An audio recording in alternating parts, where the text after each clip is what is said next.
નમસ્કાર વિદ્યાર્થી મિત્રો, સેન્ટ ઝેવિયર શાળાના ઓનલાઈન ક્લાસમાં આપ સર્વેનું હાર્દિક સ્વાગત છે. કંપનીની સભાઓને લગતા જે વિશેષ શબ્દો છે કે જે વિશિષ્ટ શબ્દો, એમાં આપણે વિવિધ શબ્દો જે છે એની સમજ મેળવી રહ્યા છીએ. આ શબ્દોની અંદર ઘણા બધા શબ્દો એવા છે કે જેથી આપણે અમુક બાબતે પરિચિત હોઈએ, જેમાં નોટિસ ખાસ કરીને આવી જશે. સભાપતિ પણ, આમ ચેરમેન શબ્દ પણ ઘણો જાણીતો શબ્દ છે. છેલ્લે આપણે ચેરમેન અને જે સભા નોંધ છે, જે મિનિટ્સ કહેવાશે, એ શબ્દોની વાત કરી હતી. હવે આજે આગળ વધીએ છીએ આ ચેપ્ટરમાં, અને નવો જે શબ્દ આવે છે જેથી પણ આપણે પરિચિત જોઈએ એવો બહુ જાણીતો શબ્દ છે, અને એ છે સભાપત. સભામાં થતું મતદાન. મતદાન એટલે વોટિંગ, જે તમારો નેક્સ્ટ શબ્દ આવશે, મતદાન. ખૂબ જાણીતો શબ્દ, અને આ શબ્દથી આપણે આમાં સભામાં ખાસ કરીને આનો શું ઉપયોગ છે એ થી પરિચિત થવાનો પ્રયત્ન કરીએ છીએ. મતદાન તો આમ તો દર વખતે એવું કહેવાય કે સભામાં જે કાંઈ નિર્ણયો, ઠરાવો પસાર થાય છે એ ચર્ચા વિચારણાને અંતે લેવાતા હોય છે, અને આમાં બહુમતીથી પણ ઘણા નિર્ણયો જે છે એ લેવા અનિવાર્ય હોય છે. અમુક બાબત એવી બને કે જ્યાં માત્ર ચર્ચા વિચારણા જે છે એનાથી કામ ન પતતું હોય, તો એ બાબતે નિર્ણય લેવો જરૂરી છે. તો અનિવાર્ય એ છે કે કાંઈક અલગ પદ્ધતિથી જે છે એ આ નિર્ણય બને. તો એની માટે બહુમતી જે છે એ લેવામાં આવશે, અને આવું જ્યારે કરવામાં આવશે ત્યારે એની માટે એક પ્રક્રિયા આવશે જેને કહેવાશે વોટિંગની પ્રક્રિયા, એટલે કે મતદાન. આ મતદાનનો એક અર્થ જે સ્પષ્ટ નથી આપેલો, પણ મતદાન એટલે શું કહેવાય એ અલગ અલગ રીતે તમે લખી શકો, પણ એનો એક સ્પેસિફિક એવો અર્થ થાય કે મત જાણવાનો પ્રયત્ન, અથવા સામેવાળો જે છે એ પોતાની રીતે કોને મત આપવા માગે છે એ પ્રયાસથી આપણે આ મતદાનની પ્રક્રિયાથી જાણી શકીએ કોને મત આપવા માગે છે. એવો કંઈક અર્થ જે છે એ આનો બને છે, જે મુજબ કંપનીની સભામાં ઠરાવો અને નિર્ણયો લેવા માટે સભ્યોનો મત જાણવો તેને મતદાન કહે છે. બરાબર, વોટિંગ કરવું એટલે એનો મત જાણવાની ટૂંકમાં પ્રક્રિયા, કે કોને મત આપવા માગે છે, જે નિર્ણય બની શકે, ઠરાવ બની શકે. ઠરાવ શબ્દથી આપણે પરિચિત તો છીએ, સંચાલક મંડળનો ઠરાવ દરેક વખતે કાર્યવિધિમાં આવ્યો છે, પણ ઠરાવ હજી આ ચેપ્ટરમાં છેલ્લે આવશે. તો આ જે મતદાન છે એ એની આ થોડી વ્યાખ્યા આવી બની શકે એવી વ્યાખ્યા છે. સ્પષ્ટ એક વ્યાખ્યા નથી આપી, પણ ટૂંકમાં આવો આનો અર્થ એટલે નીકળે કે ઠરાવો અને નિર્ણયો લેવા માટે સભ્યોનો મત જાણવો એટલે મતદાન. આ મતદાન આવશ્યક છે. મૂળ સભાની અંદર પણ અમુક કામ કરવા માટે મતદાનનો ઉપયોગ થતો હોય છે, કે જે કોઈ સભ્યો છે એ પોતાના વોટ આપશે અને એની ઉપરથી એ નિર્ણય બની શકે છે. તો આ મત એ તરફેણમાં પણ હોઈ શકે અને વિરુદ્ધમાં પણ હોઈ શકે છે. એ તો મત આપનાર ઉપર ડિપેન્ડ છે કે એને આ નિર્ણયમાં તરફેણમાં જવું છે કે વિરુદ્ધમાં. એ મુજબ જ એ પોતાનો મત આપશે, અને ત્યાર પછી સભાપતિ જે છે એ પોતાનો નિર્ણય આ મતદાનના અંતે જાહેર કરશે. તો આ માટે વોટિંગનું જે છે એ કાઉન્ટિંગ કરવામાં આવશે, અને જે તરફ વધારે મત પડ્યા હશે એ મુજબ એ નિર્ણય બનશે. સભાપતિની જે સત્તાઓ અને ફરજો છે એમાં પણ આ મુદ્દો થોડો આવ્યો હતો કે મતદાન થતું હોય છે, અને એમાં સભાપતિ પણ પોતાની રીતે એક મત આપી શકે છે. પણ આ મતદાન જે છે એ સભામાં ક્યારેક ક્યારેક, અથવા તો જ્યાં જરૂર પડે ત્યાંનો ઉપયોગ આ પદ્ધતિ દ્વારા થતો હોય છે મતદાનનો. આ મતદાન માટે ખાસ કરીને જે મત આપવા માટે જે અધિકાર ધરાવે છે એવા સભ્યો કે શેર ધારકોને જ મતનો અધિકાર મળે છે. બધા મત નથી આપી શકતા. મતદાન માટે પણ અમુક જેને છૂટ મળેલી છે એવા જ સભ્યો મતદાન કરી શકે છે. પણ વોટિંગ કરવા માટે જે છે એ સભામાં અમુક પ્રકારની પદ્ધતિઓનો ઉપયોગ થતો હોય છે. એટલે આમ મત એટલે શું કે તમે તમારા વિચારો જે છે એ મુજબ તમે એને નિર્ણય બનાવવા માગો છો. આપણે પોલિટિક્સમાં જોઈએ તો જે પાર્ટીમાં સભ્ય ઊભા છે, કોઈ ઉમેદવાર, એને તમે મત આપી શકો છો. બરાબર, એ મુજબ તમે એની તરફેણમાં છો એ રીતે ગણાશે, અને બીજાની વિરુદ્ધમાં છો એવું પણ ગણી શકાશે. પણ આની અંદર તો બે જ પોઈન્ટ છે કે તરફેણ અને વિરુદ્ધ. અને નિર્ણય એટલે કોઈ જે કાર્યસૂચિમાં કે જેમાં કોઈક બાબત મુદ્દો મુકાણો છે એની ઉપર ચર્ચા વિચારણા તો થઈ છે, પણ છતાં પણ મતની પણ જરૂર પડશે, એટલે મતદાન કરાવવામાં આવશે. તો આવી મતદાન કરવાની જે બાબત છે એમાં વિવિધ પદ્ધતિઓનો પણ ઉપયોગ થતો હોય છે, જે તમને અહીંયા સ્પષ્ટ કરેલી છે. ખાસ ટેક્સ્ટબુકમાં ધ્યાન આપજો વિદ્યાર્થી મિત્રો. સભામાં જે મતદાન થતું હોય છે એમાં વિવિધ પદ્ધતિઓ જે છે એમાંથી કોઈ એકનો ઉપયોગ પણ થઈ શકે છે, અને આવી પદ્ધતિઓમાં કુલ 6 પદ્ધતિ તમને આપેલી છે. બરાબર, આ એનો અર્થ થયો કે મત જાણવાનો પ્રયત્ન એ મતદાન છે. પણ આ માટે કઈ રીતે જાણવું એ એની પદ્ધતિ ઉપરથી આપણને ખ્યાલ આવે. વિદ્યાર્થી મિત્રો, પદ્ધતિના નામ આપ્યા છે, પદ્ધતિ સમજાવી નથી. એટલે આ પદ્ધતિથી કઈ રીતે મતદાન થશે એવું તમારે પણ નથી સમજાવવાનું, અને એમાં સમજાવેલું પણ નથી. બરાબર, ખાલી એના નામ યાદ રાખવાના છે, જે શોર્ટ ક્વેશ્ચનની રીતે 1 અને 2 માર્કમાં તમને પૂછાઈ શકે. હા, જૂના કોર્સમાં આ પદ્ધતિઓને સમજાવી હતી, બરાબર, કે આ રીતે મતદાન થતું હોય છે. હું તમને થોડીક જે છે એની બાબતોથી પરિચિત કરાવીશ કે આ પદ્ધતિમાં આવું હોય છે, પણ તમારે માત્ર એના નામ યાદ રાખવાના છે જે તમને પૂછાઈ શકે. તો મતદાનની પદ્ધતિઓમાં કુલ 6 પદ્ધતિમાંથી કોઈ દ્વારા મતદાન થઈ શકે છે, કોઈ એક પદ્ધતિનો ઉપયોગ કરી શકાતો હોય છે. આમાંથી પહેલી પદ્ધતિ જે છે એનું નામ છે હાથ દેખાડ પ્રદર્શન અથવા હાથ ઊંચો કરીને મતદાન. બરાબર, આ એક પદ્ધતિ છે જેમાં જે સભ્યો પહેલાં તરફેણમાં હોય એને પૂછવામાં આવે કે કેટલા તરફેણમાં છો, એટલે એમાંથી સભ્યો હાથ ઊંચો કરશે. જે હાથ દેખાડ આપણે કહીએ એવી પદ્ધતિ, ખૂબ જાણીતી પદ્ધતિ, જૂની પદ્ધતિ કહી શકાય. બરાબર, એ રીતે જે વિરુદ્ધમાં છે પછી એનો હાથ જે છે પોતે ઊંચો કરશે. એ રીતે આખું મતદાન થશે. તરફેણ અને વિરુદ્ધના કાઉન્ટિંગ થશે અને મતની આખી પ્રક્રિયા પૂર્ણ થશે. ત્યાર પછી એક છે અવાજ દ્વારા મતદાન, જેમાં હા અને ના એવી રીતે બોલવા માટે કહેવામાં આવે છે. તો આ અવાજ દ્વારા મતદાન છે, જેને કહેવામાં આવે જે તરફેણમાં હોય એ હા પાડશે, એટલે એક સભ્યને ગણવામાં આવશે, પછી બીજા ના પાડશે, એટલે એ રીતે અને પરિણામ જાહેર થશે, તરફેણ કે વિરુદ્ધમાં જે હશે. તો આ બંને પદ્ધતિ ખૂબ જાણીતી અને જૂની પદ્ધતિ કહી શકાય. પણ પછી ધીમે ધીમે જે છે એ બીજી પણ પદ્ધતિઓ અસ્તિત્વમાં છે, અને એમાંથી એક નામ છે પોલ દ્વારા મતદાન. આમ તો એવું કહેવાય કે હાથ દેખાડ કે અવાજની પદ્ધતિ ઉપર વિશ્વાસ ન હોય તો આ પદ્ધતિનો ઉપયોગ થતો હોય છે, જેને પોલ દ્વારા મતદાન કહેવાય છે. પોલ દ્વારા એટલે એકચ્યુઅલી બેલેટ પેપર ઉપર જે છે એ સિક્કો મારીને, તરફેણમાં હોય પોતાનો સિક્કો એક અલગ જગ્યાએ જઈ અને એ બેલેટ પેપર એક બોક્સ જેવું હોય એની અંદર એ પેપર નાખી દે છે. એ રીતે તરફેણ અને વિરુદ્ધવાળા પોતાની જે છે આમાં બેલેટ પેપર જે છે એ બેલેટ બોક્સમાં નાખે છે, અને પછી એ બોક્સમાંથી કાઢીને એનું કાઉન્ટિંગ થાય છે, જે અત્યારે મતદાનમાં પણ ઉપયોગી છે. બરાબર, આ રીતે પણ હજી ઘણી જગ્યાએ આવી રીતે મતદાન થતું હોય છે. તો એ પોલ દ્વારા, આ ગુપ્ત મતદાન પણ ઘણાને કહે છે, કારણ કે આમાં તમારે અલગ જગ્યાએ જઈને ગુપ્ત રીતે મતદાન કરવાનું છે, કોર્નરમાં કે રૂમમાં, ટૂંકમાં એ ખૂણામાં, સભામાં. તો આ રીતે થતું એ પોલ દ્વારા મતદાન છે. ત્યાર પછી એક છે ઇલેક્ટ્રોનિક સાધનોનું મતદાન, જેનો ઉપયોગ પણ અત્યારની ખાસ કરીને રાજકારણની જે બધી ચૂંટણીઓ આવે છે એમાં ખાસ થાય છે. આપણે એને EVM મશીન કહીએ છીએ, ઇલેક્ટ્રોનિક વોટિંગ મશીન. તો આ રીતે ઇલેક્ટ્રોનિક સાધનોથી પણ કંપનીની સભાઓમાં પણ ઘણીવાર જે છે કે યોગ્ય લાગે તો આવા મતદાનની પદ્ધતિ અપનાવાતી હોય છે, જે પોલ દ્વારા મતદાનનું જ એક બીજું સ્વરૂપ છે. આ સિવાય એક આવે છે ટપાલથી મતદાન. વિદ્યાર્થી મિત્રો, તમારે એક પણ પદ્ધતિને સમજાવવાની નથી, હું તો તમારી ખાલી જાણકારી માટે જ આ કહી રહ્યો છું કે આવી રીતે થતું હોય છે. ટપાલ દ્વારા મતદાન, ટપાલથી મતદાન એ પણ પદ્ધતિ હોઈ શકે, જેનો ખાસ કોઈ ઉલ્લેખ તો છે નહીં.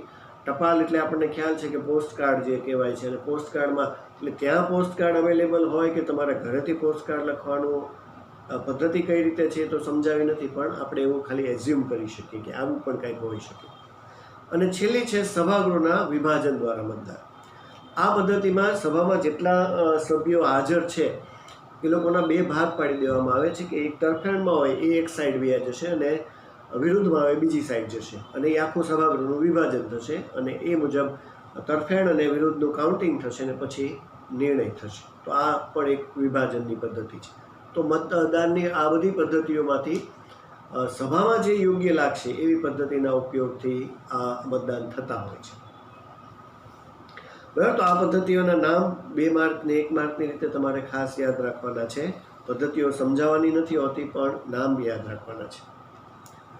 તો એ મતદાનની પદ્ધતિઓ વિશે મેં તમને વાત કરી.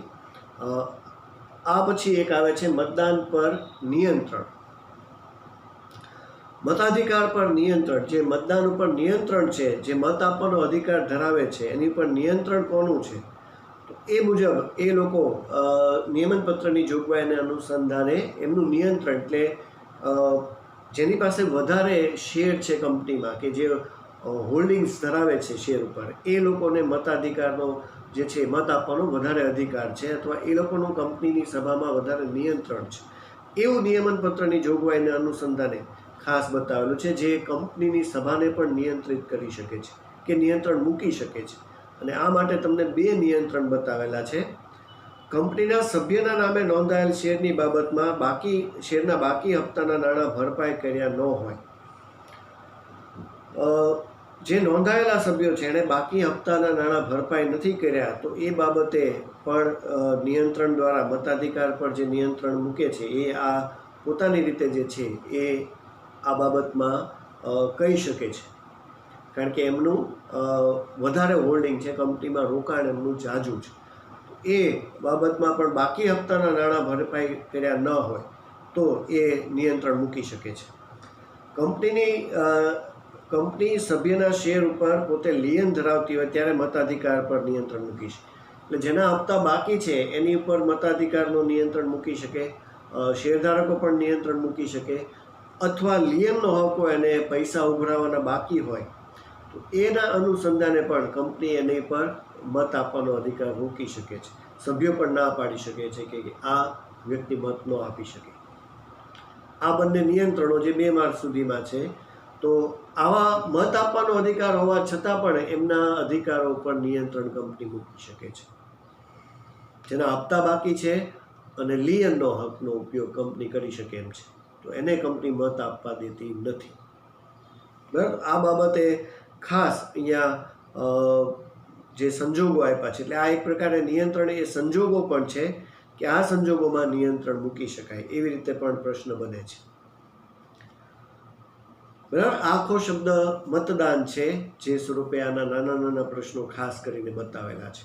તો પદ્ધતિઓ, વ્યાખ્યા અને એના ઉપર નિયંત્રણ, આ 3 પોઈન્ટ આમાંથી ખાસ બને છે અને એ તમારે આ રીતે યાદ રાખવાના છે. તો વિશેષ શબ્દો જે આપણે સમજી રહ્યા છે એમાં શબ્દ મતદાન એટલે વોટિંગ. હવે પછી જે આવે છે એ શબ્દ છે પ્રતિતાધિકારી. પ્રતિતાધિકારી એટલે એની માટેનો શબ્દ છે પ્રોક્સી, ઇંગ્લિશ શબ્દ.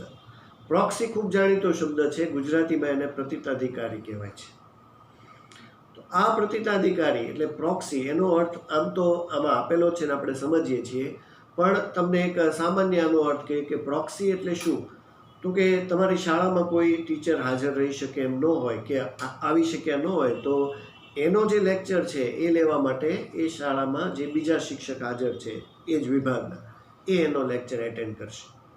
તો આ એની બદલે આવેલા પ્રોક્સી કહેવાશે.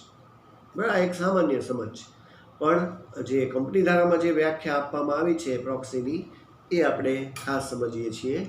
તો એનો અર્થ છે કે કંપનીની સભામાં હાજર ન રહેનાર શેર હોલ્ડર પોતાના વતી જેને હાજર રહેવા અને મત આપવાનો લેખિત અધિકાર આપે એ વ્યક્તિને પ્રતિતાધિકારી કે પ્રોક્સી કહેવાય છે. જે હાજર રહી શકે એમ નથી, શેરધારક ઘણીવાર બની શકે કે સભામાં નોટિસ તો મળે પણ સભામાં એ સભ્ય આવી શકે એમ નથી શેરધારક, તો એ પોતાના વતી કોઈક એવા બીજા વ્યક્તિને મોકલે કે જે એની વતી હાજર રહેશે, એવો એ લેખિત સંમતિ આપશે અને મત પણ આપશે. બરાબર.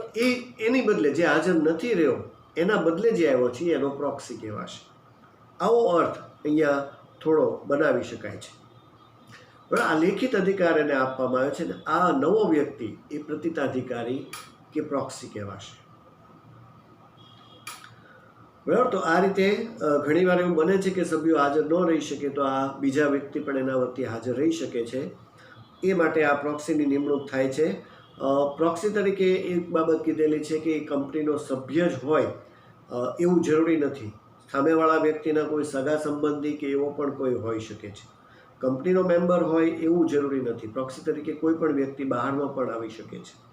પણ પ્રોક્સીને કંપનીની સભામાં બોલવાનો હક નથી હોતો, એટલે એ પોતાના વિચારો રજૂ નથી કરી શકતો. ખાલી સભામાં જે ગેરહાજર છે એના વતી હાજર રહે છે. હા, પોલ દ્વારા જો મતદાન હોય, હમણાં મેં તમને જે પદ્ધતિઓ સમજાવી મતદાનની, એમાં જે પોલ દ્વારા મતદાન કહેવાય છે, આ પદ્ધતિનો ઉપયોગ થાય તો એ પોતાનો મત આપી શકે છે. બરાબર. બાકી એને સભામાં કોઈ આવવાનો અધિકાર જ છે, બીજી કોઈ બાબતમાં પોતાના વિચારો રજૂ કરવાનો અધિકાર નથી. પણ ટૂંકમાં ઓલો વ્યક્તિ ગેરહાજર નથી એવું ગણીને એનો પ્રોક્સી કહેવાશે, અથવા એની બદલે હાજર રહ્યો છે. આ પ્રોક્સી માટે અમુક જે છે તો એનો અર્થ થઈ ગયો કે પ્રોક્સી એટલે જે નથી, ગેરહાજર છે, જે આવી શકે એમ નથી, એના બદલે જે વ્યક્તિ હાજર રહે છે એ એનો પ્રોક્સી કહેવાશે. આ પ્રોક્સી માટે હેતુ છે કે કંપનીએ જે સભા બોલાવી છે એમાં જે વ્યક્તિ હાજર રહી શકે એમ નથી, એના બદલે બીજી વ્યક્તિને હાજર રાખે છે એ હેતુસર, અને એ ધારે તો પોલ દ્વારા જે મતદાન છે એ પણ મત પણ આપી શકે છે. એ હેતુસર જ પ્રોક્સીની નિમણૂક થતી હોય છે. બરાબર. આ એનો હેતુ કહી શકાશે પ્રોક્સીનો. પ્રોક્સી માટે કંપની ધારાની જોગવાઈઓ પણ આપેલી છે, જે મુજબ પ્રોક્સી માટે અમુક નિયમો બનેલા છે કંપની ધારામાં, અને એનું કંપનીએ અને પ્રોક્સી તરીકે આવેલ વ્યક્તિએ અને જે મોકલનાર છે બધાએ ધ્યાન રાખવાનું છે આ જોગવાઈઓનું. તો એ જોગવાઈ શું છે, જે હાજર રહેવાનો જે હક ધરાવે છે એને પણ આ ખબર હોવી જોઈએ, અને જે નથી આવવાનો એને તે, અને કંપનીએ પણ આ જોગવાઈઓનું પાલન કરવાનું છે, અને એ પછી જ પ્રોક્સીની નિમણૂક કરવાની છે. તો આપણે એક પછી એક એની જોગવાઈઓ જોઈએ છીએ કે પ્રોક્સી માટે શું જોગવાઈ છે. પ્રોક્સીને સભામાં બોલવાનો હક પ્રાપ્ત નથી, પોલ દ્વારા માત્ર મતદાન કરી શકે છે. એ તો મેં તમને પહેલાં પણ કીધું કે એમાં એક સ્પષ્ટ છે કે એ કાંઈ બોલવાનો અધિકાર ધરાવતો નથી. પોલ દ્વારા મતદાન થશે તો એ આપી શકશે. જે વ્યક્તિની નિમણૂક થઈ હોય તે વધુમાં વધુ 50 સભ્યો વતી કાર્ય કરી શકે છે. જો આ એક અલગ બાબત આપી છે, એટલે કે એક વ્યક્તિ અલગ અલગ 50 સભ્યો માટે, તો આનો અર્થ કાંઈક એવો પણ નીકળી શકે કે એક જ વ્યક્તિ 50 સભ્યો માટે કામ કરી શકે છે. માની લો કે 50 જણા નથી આવવાના, તો એ બધામાંથી એક જણ પણ આવી શકે છે. બરાબર. આવો અર્થ થશે. આ એક સંખ્યાની રીતે તમારે પ્રશ્નની રીતે પણ યાદ રાખવાનું છે. એક જ વ્યક્તિ વધુમાં વધુ 50 સભ્યો વતી કાર્ય કરી શકશે, જે વ્યક્તિની નિમણૂક થઈ હોય, એટલે પ્રોક્સી જે બન્યો હોય. પછી સભ્યે સભાના 48 કલાક પહેલાં પ્રોક્સીની નિમણૂકનું ફોર્મ જરૂરી દસ્તાવેજો સાથે રજૂ કરવું પડે છે. આ પણ એક પ્રશ્નની રીતે છે. મીટિંગ શરૂ થયાની 48 કલાક પહેલાં આ નિમણૂકનું ફોર્મ, જે પ્રોક્સી છે એની નિમણૂકનું ફોર્મ જે સભ્ય નથી આવવાનો એણે ખાસ કરીને આપી દેવું પડે છે કંપનીને, કે મારી બદલે આ વ્યક્તિ આવશે. આવું 48 કલાક એટલે કે ટૂંકમાં 2 દિવસ પહેલાં, આપણે 48 કલાક જ યાદ રાખવાનું છે.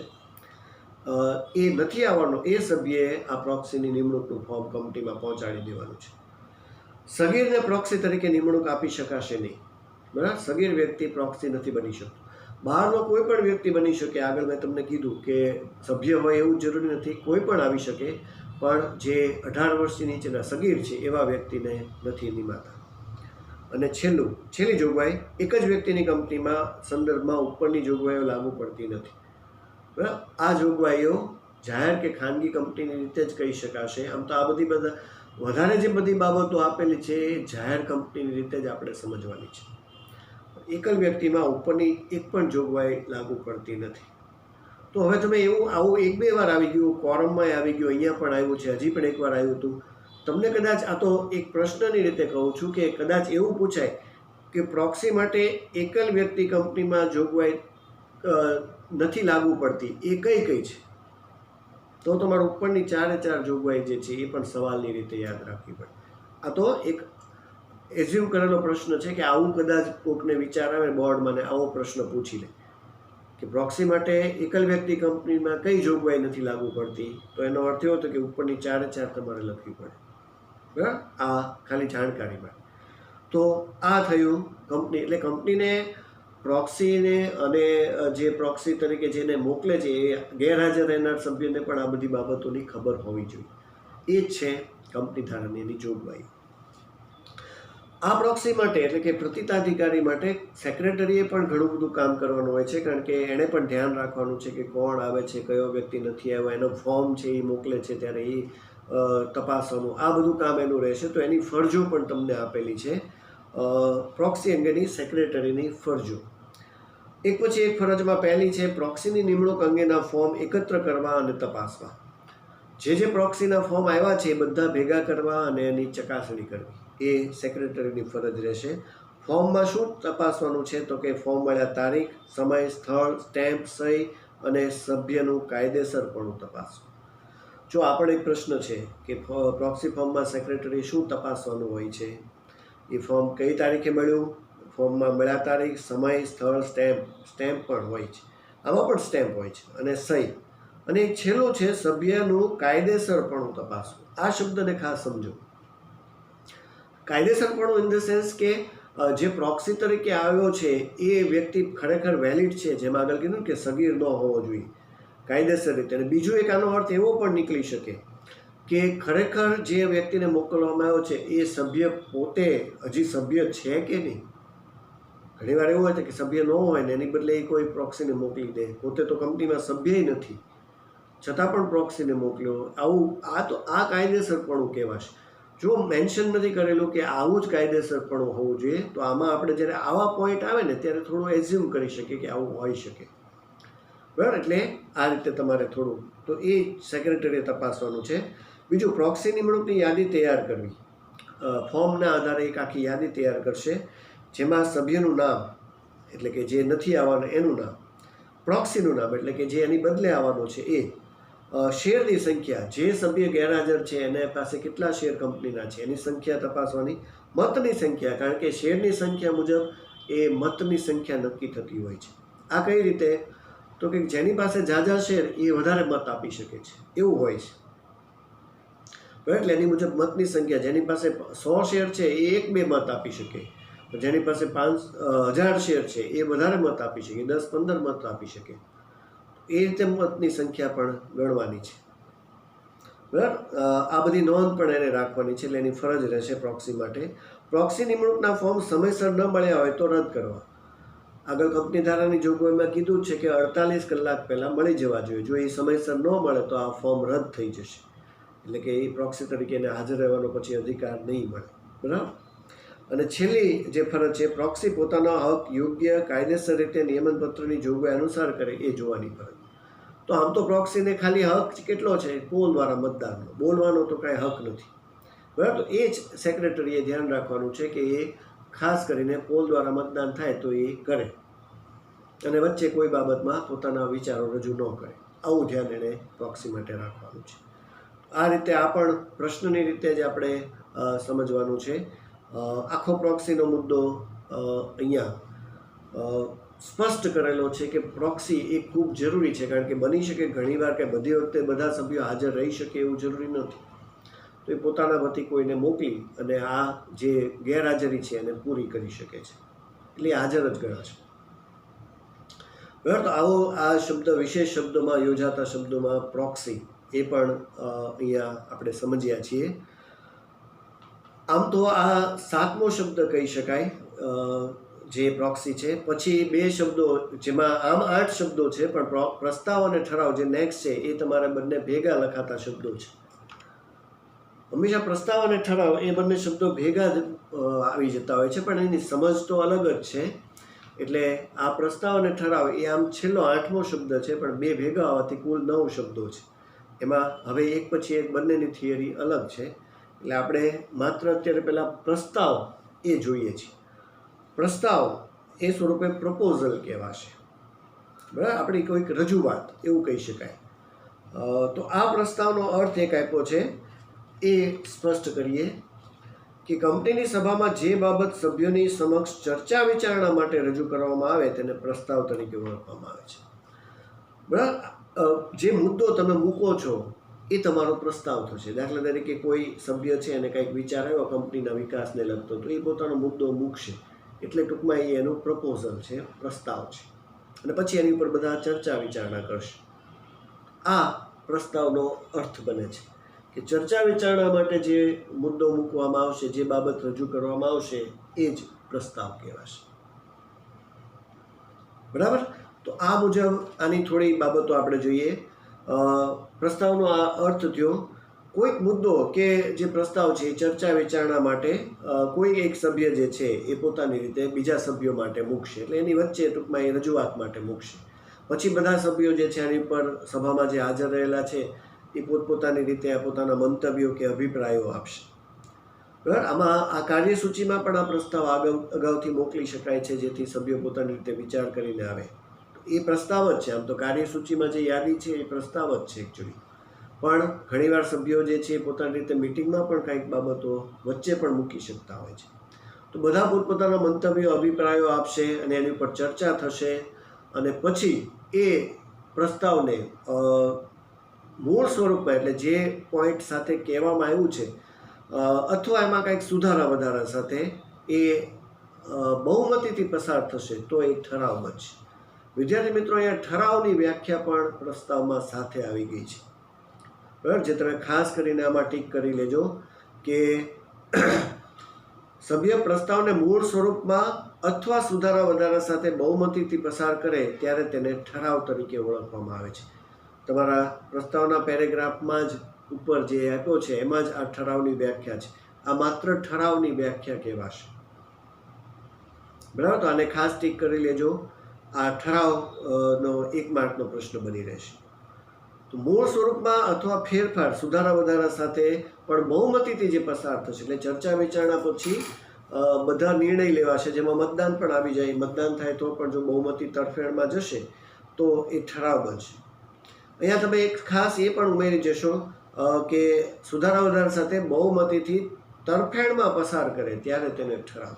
તરફેણ શબ્દ ખાસ લખી દેજો, કારણ કે વિરુદ્ધમાં હોય તો ઠરાવ ન બને. બરાબર. એટલે ખાસ એ તરફેણમાં પસાર કરે તો એને ઠરાવ કહે છે.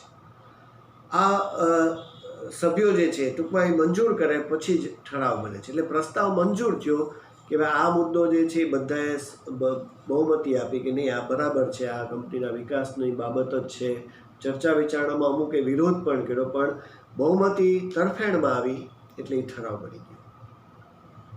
એટલે પ્રસ્તાવ અને ઠરાવમાં બે શબ્દો એક વ્યાખ્યા તો બંનેની આવી ગઈ છે.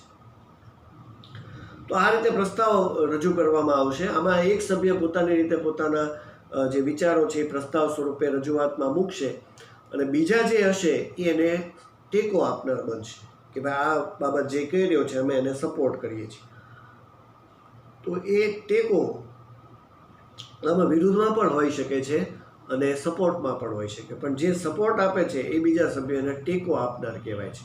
અને ઓળો જે પહેલો છે એ મેઇન વ્યક્તિ જે છે એ મૂળ પ્રસ્તાવ રજૂ કરનાર કહેવાશે.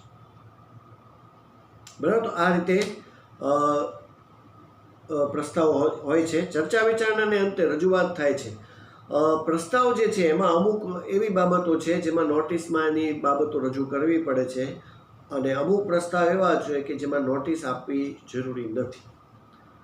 બરાબર. જે સીધા તમે મિટિંગમાં કે એમાં પણ રજૂઆત કરી શકો છો. એટલે એમાં અમુક એવા પ્રસ્તાવ હોય છે કે જે નોટિસમાં સાથે, એટલે કાર્યસૂચિ કે એની અંદર પણ હોય છે, જ્યારે અમુક જે છે એ સીધા મિટિંગમાં જ રજૂઆતમાં આવતા હોય છે. આ રીતે પ્રસ્તાવ બનતા હોય છે. પણ ઠરાવની જે વ્યાખ્યા મેં તમને કીધી એમાં એવું કીધું કે મૂળ સ્વરૂપમાં અથવા તો સુધારા વધારા સાથે. એટલે કે પ્રસ્તાવ એવી રીતે હોય કે જે પહેલી વાર જે રીતે શબ્દો, તો આ લેખિત જ હોય છે, પણ જે પહેલી વાર જે રીતે શબ્દો મૂકાણા એ જ મિટિંગમાં પણ એના એ જ શબ્દો કોઈ ફેરફાર વગર રજૂ થાય તો એ મૂળ સ્વરૂપમાં કહેવાય. પણ ઘણીવાર એવું બને કે જે શબ્દો પહેલાં લખાણા પછી સભ્ય ધારે તો એમાં સુધારા વધારા કરી શકે છે. તો એ સુધારા વધારા કઈ રીતે થાય એ તમને અહીંયા નેક્સ્ટ પોઈન્ટમાં આપેલું છે કે પ્રસ્તાવમાં સુધારા વધારા કઈ રીતે થતા હોય છે. તો જે રજૂ કરવામાં આવ્યો એમાં કોઈ ફેરફાર ન હોય તો એ મૂળ સ્વરૂપ કહેવાશે, પણ સુધારા વધારા કરવામાં આવે તો એમાં સુધારા વધારા તમને 5 રીતે આપ્યા છે, તમે ખાસ જોજો. પહેલામાં છે કે કોઈ શબ્દ ઉમેરવામાં આવે. એટલે પહેલાં જે માની લો કે 1 કે 2 લાઇન સુધીની જે વાત રજૂ કરી હતી એ એમનામ રહી તો એ 2 લાઇન જે છે મૂળ સ્વરૂપમાં કહેવાય. પણ કોઈ એવું થયું કે સભ્યને એવો વિચાર આવ્યો કે આ શબ્દ મારે જે છે એમાં હજી ઉમેરવો છે, તો એ શબ્દ નવે ઉમેરાણો એટલે એમાં સુધારા વધારા થાય. તો શબ્દ ઉમેરવામાં આવે. કોઈ શબ્દ કે વાક્ય કાઢી નાખવામાં આવે, ઘણીવાર એવું બને કે આ શબ્દ કાઢી નાખવો છે, વાક્ય આખું કાઢી નાખવું છે, તો એ મૂળ સ્વરૂપમાં સુધારા વધારા થયા. વાક્ય કે શબ્દનો ક્રમ બદલવા માટે, આગળ પાછળ લઈ જાય, કોઈ શબ્દ ફરીથી લખવા માટે, એનો એક શબ્દ કે શબ્દ ઉમેરાય પણ એ ફરી વાર આવે તો પણ મૂળ સ્વરૂપ બદલાઈ ગયું એટલે સુધારા વધે. અને શબ્દ સમૂહનું સ્થાન બદલવામાં, આખો ફ્રેઝ જ બદલી નાખવામાં આવે તો પણ મૂળ સ્વરૂપમાં ફેરફાર. તો આ 5 રીતે પ્રસ્તાવમાં બદલાવ, 5માંથી કોઈ એક રીતે થઈ શકે છે. પણ જો એ બદલાવ થાય તો એ સુધારા વધારા સાથેનું થાય. આ સભ્ય જે પ્રસ્તાવ કરનાર છે ને, જેણે પહેલા મુદ્દો મૂક્યો, એ આ ફેરફાર કરી શકે છે.